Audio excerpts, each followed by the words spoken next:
We're filming for Community ITV. We're here at the O2 Indigo for the Giants of Rare Grooves Part 4, and I'm here with Chris James from the Natural 4. Hey Chris. Hello, hello. Hey. How are you? I'm good, thank you. How are you? I'm good. I'm happy. Great performance tonight. Thank you very much. It was an honor to be able to be here.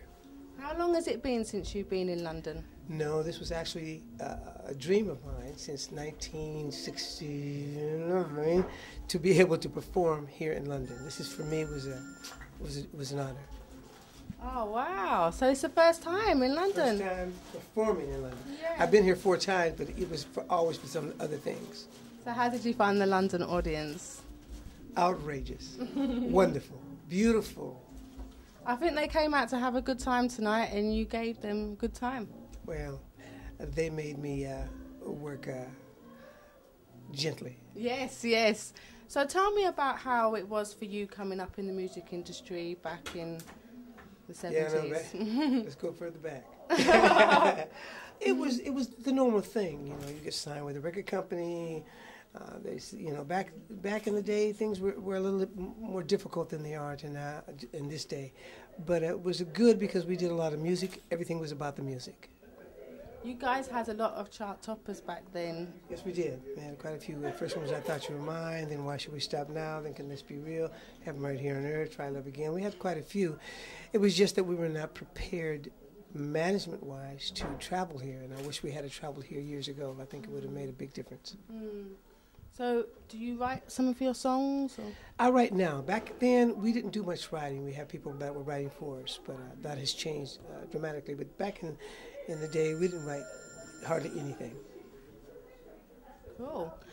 And the group, how did that come about? The group was formed before me. They were called the Dynamic Dimensions. I came home from Germany in 1962. Oh, I'm telling my age. 1962. And I was working at a General Motors plant, and I heard some guys needed a vocalist. I applied for the job, and I got the job as the lead singer and first and second tenor. And this was back in 66. Wow, I wasn't even born then. You weren't. That was a long time ago. So the group came together, and then you guys did a few collaborations with some people. Yeah, we worked for the first record company we were with was ABC Records. Before that, we had a company called Bula Bula Records out of Oakland, California, with Mr. Willie Hoskins. And it was myself, Punkin, Johnny, Alan, and that was the first Natural 4. And the first album we did was called Good Vibes. And then we were fortunate enough in 1971 to meet Curtis Mayfield, and we signed with them in 72, and our career went to another level. So how many Natural 4s have there been? Official, in terms of musically, there have been 2. There have been the first group, which was from 66 to 70, and then from 71 to 76. And the 71 from 76 consisted of Daryl Kennedy, Steve Strickland, Delmus Whitley, and myself. The first one was Alfred Milton Bolton, Alan Richardson, John January, and myself. Wow. You've worked with a few people over the years. Oh yeah. I'm the only one that's actually working and doing the music. It's quite hard to be in a group, really, and to gel with people. So to be in that group the second time around, how did you find that? It was good in a lot of ways because we got a chance to work with Curtis Mayfield. We got a chance to travel, but it was very difficult because you have different personalities with different ideas about things. But even with all of those things, I wouldn't trade it for anything. So you say you're writing these days. I travel. I play for. I'm also a bass player. I play for the daughter of John Lee Hooker. I travel with her 2 or 3 times a year. I have my own recording studio, and I still sing. I sing with my son sometimes. Oh, so So is your son an up-and-coming artist in the industry? Yeah, Christopher Paul is, and so is his brother Mark Anthony. Oh, so musical family then. I'm hoping before I leave this sphere. So what are your plans for the future?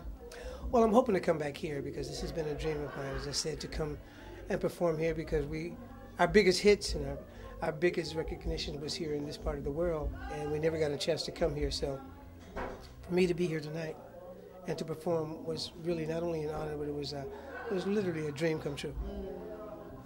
So you're one of the greats from back in the day. What advice would you give to young up-and-coming artists or young up-and-coming artists in groups coming into the industry? What advice would you give to them? Never give up. And just to keep unity? Never give up. Yeah, cool. Quite simple, really. Very simple. So how can people find out more information about you? Are you on social networking sites? Yeah, there are two ways you can find me. The easiest way to find me is my original, what I was born with. My first name is Ollan, O-L-L-A-N, C Bell James. To go there, type in that, and they'll see all the things I've been doing over the last 25 years. Cool. So you heard that, guys. You check out Ollan C James on Facebook, is that? Facebook, Google. I have songs out there. All of that I've done over the last 15 years is on the internet. Cool, cool. Well, thank you, Chris, for this interview, and I wish you all the best for the future. Thank you for interviewing me. You're very welcome. You so much. You're very welcome. Thank you. This is Natalie Taylor, filming for Community ITV. I just spoke with Chris James from The Natural 4. See you later. My name is Chris James from The Natural 4. When I'm in town, I check out Community ITV. My goodness, it's the thing to do.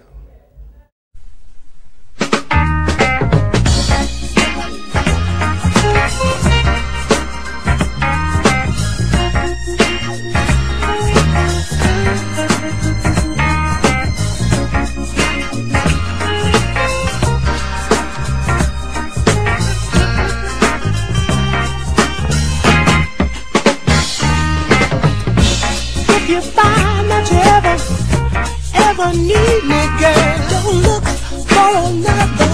Don't hesitate to call.